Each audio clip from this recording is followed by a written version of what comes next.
Doesn't mean that we all should be stuck together with some glue or something, or we all become like Gibraltar, rock of Gibraltar. No, it doesn't mean that. It means wherever you are connected. That is collectivity. But if you are not connected and you are just glued together, it's very inconvenient to live under such circumstances. I think people don't even understand the meaning of collectivity. Where there's not the other, ananya, where there's not the other, there's no other personality. These personalities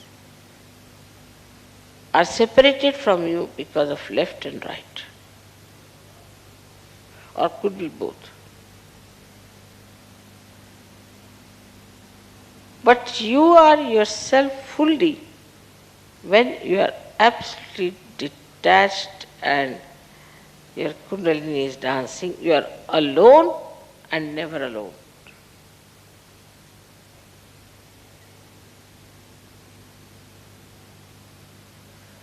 This oneness with the whole gives you all the security that you want, all the joy you want. And that's why Kundalini awakening means collectivity. Think of the tree which is, say, in a turmoil or during earthquake. It won't grow. When the earthquake stops, everything becomes quiet, everything is peaceful, then only the tree can grow. In the same way, our growth can only take place if we are peaceful within ourselves.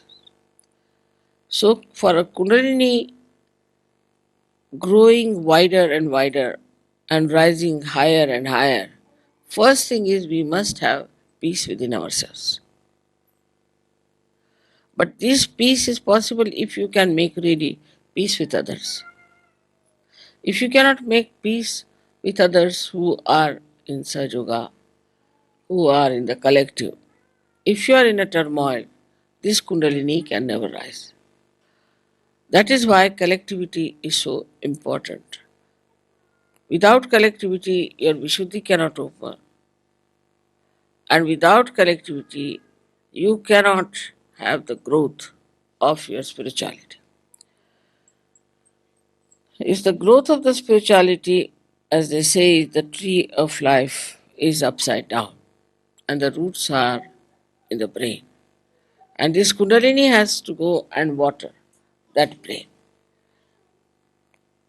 as we water the roots. Then it starts flowing downward. And that's how we start expanding. Now, Mother has said we have to have compassion. Now, where do you have our compassion? On the walls, where do we use our compassion? Where do we use our compassion? So, Sahaja Yoga is to be practiced, doesn't mean that you sit down with my photograph all the time. It doesn't mean that. It means you practice compassion. You practice that. Then you have to practice love. Now, how do you practice love with others? If you love someone, what do? You try to please that person. Small things can make people very happy. I know you all try to please me very much. You'll give me presents, you'll find out things which are good for me, you'll go out of the way, buy sweet flowers for me. Beautiful things you do to please me. I am over pleased, I must tell you.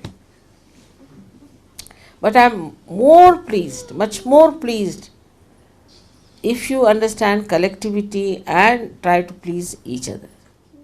So now the practice love, where do you practice? Ask you a question. Where do I practice love? What do I love? We love our house, we love our photographs, our decorations, everything. But do I practice this love on my wife or on my husband or on other surgeries? In our search culture, we have to practice compassion and love. And thirdly, we have to practice patience. I know some children are maybe little more mischievous, some are less mischievous. Maybe some people are very talkative. Sometimes really they give me also a headache. They go on talking so much. Sometimes I think it's good because it's a rest for my mouth. One way of looking at it. Another way of looking at it is just switch off your mind, let him talk, take it out, whatever he wants to talk. Once he is finished with it and fagged out, then he won't bother you much. And also he'll feel satisfied that somebody has listened to his prattles. So patience is needed. And patience is needed in such a way that others should see your patience.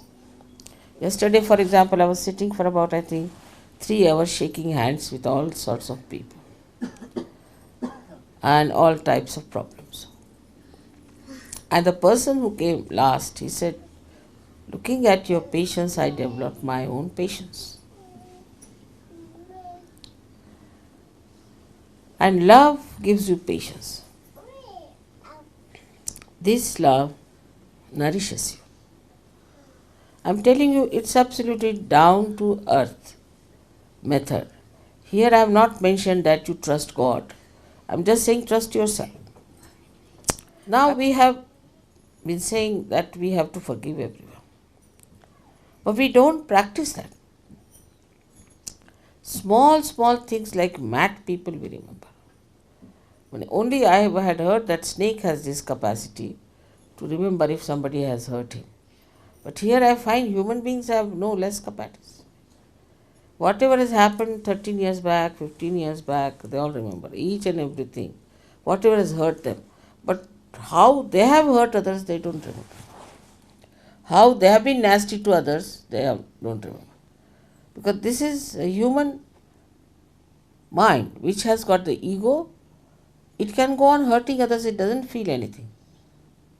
And the superego which goes on receiving all the hurts and always complaining about it. Meditating together is the best way to feel the collectivity. You can meditate at home, of course, you have to cleanse it for your depth, but also you must meditate together.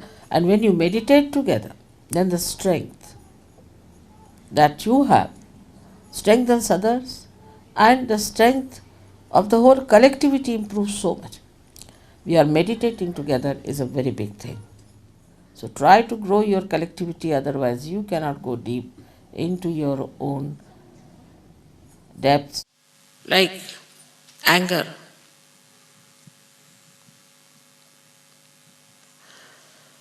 People always boast, I'm very angry with you.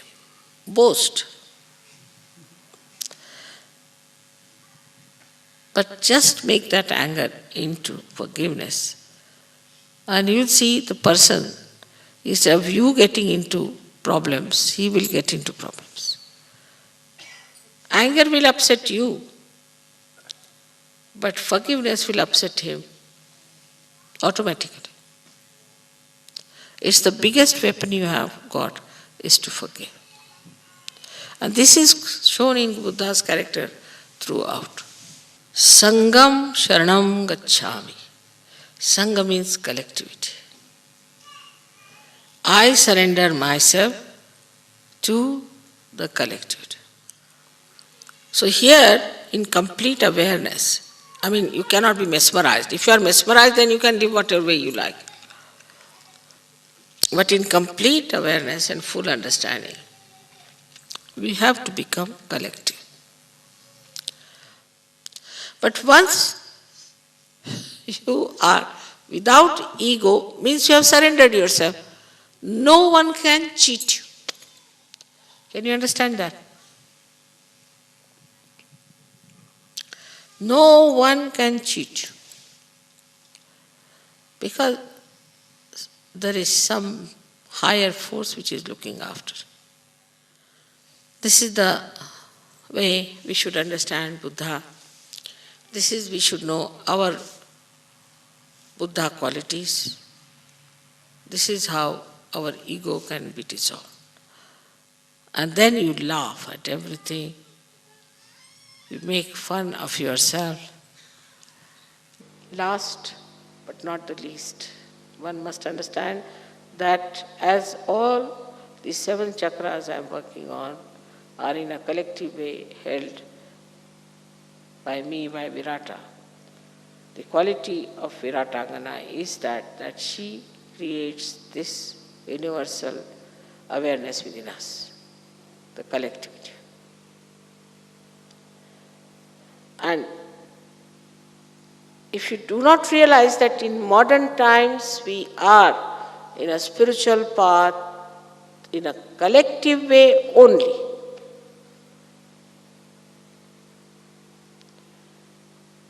this is what it is. Because we have reached to the state of Sahasrara. And here we have to have a collective working only, there's no other way out. This is the most important point we must know. If we cannot be collective, because of anything, jealousy maybe, inferiority complex, maybe anything which is coming from behind, like a worm crawling up, then know that something wrong with you, nothing wrong with the collectivity. I hope you'll understand my vision and you'll stand by me. And you'll come up to that. I depend on you entirely for my vision. We have to change this whole world into a beautiful place. For that, not much sacrifice is needed. You are already blessed. You don't have to do much. Only thing is keep your attention on the source of power. May God bless you.